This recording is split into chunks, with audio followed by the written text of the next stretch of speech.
అందరికీ నమస్కారం. నేను మీ నందు. తిరుమల దర్శనానికి వచ్చాం, వెంకటేశ్వర స్వామి దర్శనానికి. చాలా కాలం తర్వాత నేను ఇక్కడ రావడం జరిగింది. అండ్ ఇక్కడికి వచ్చిన తర్వాత నేను గమనించింది ఏంటంటే, ఏర్పాట్లు కానీ, ఇక్కడ కొత్త సిస్టమ్ ఏ రకంగా అయితే సామాన్యులందరికీ ఖచ్చితంగా దర్శనం కలిగేలాగా, ఇబ్బంది కలగకుండా సామాన్యులందరూ వచ్చి దర్శనం చేసుకునే దానికి వీలుగా చేసినటువంటి కొత్త ఏర్పాట్లు నిజంగా అద్భుతం అనే చెప్పాలి. చైర్మన్ గారికి, ఈఓ గారికి, అడిషనల్ ఈఓ గారికి స్పెషల్లీ థ్యాంక్స్ ఫర్ దాట్.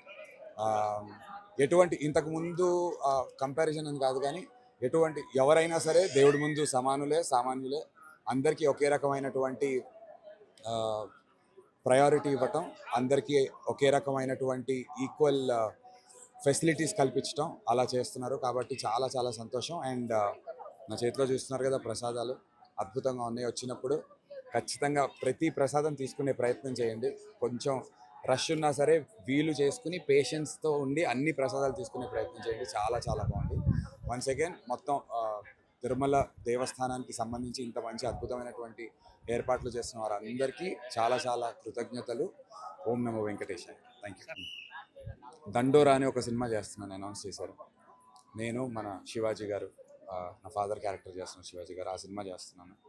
తర్వాత నేనే ప్రొడ్యూస్ చేసినటువంటి ఒక సినిమా ఒక పెద్ద బ్యానర్లో రిలీజ్ అవబోతుంది. వాళ్ళు అనౌన్స్ చేస్తారు త్వరలో. నాకు తెలిసి ఆగస్ట్ మొదటి వారంలో అనౌన్స్ చేస్తారు, లేదంటే రెండో వారంలో అనౌన్స్ చేస్తారు. ఒక పెద్ద హీరో, ఇంకా వాళ్ళ నాన్నగారు నిర్మాత. నేను పేరు వాళ్ళు చెప్పేంత వరకు నేను చెప్పకూడదు కాబట్టి వాళ్ళు అనౌన్స్ చేస్తారు త్వరలో. అగ్లీ స్టోరీ అని ఇంకో సినిమా చేశాను. అది ఈ 3 సినిమాలు వెంటనే వరుసగా రిలీజ్ కొన్నాయి. సో దేవుడి దయ, వెంకటేశ్వర స్వామి దయ, మీ అందరి ఆశీస్సులు. Thank you sir.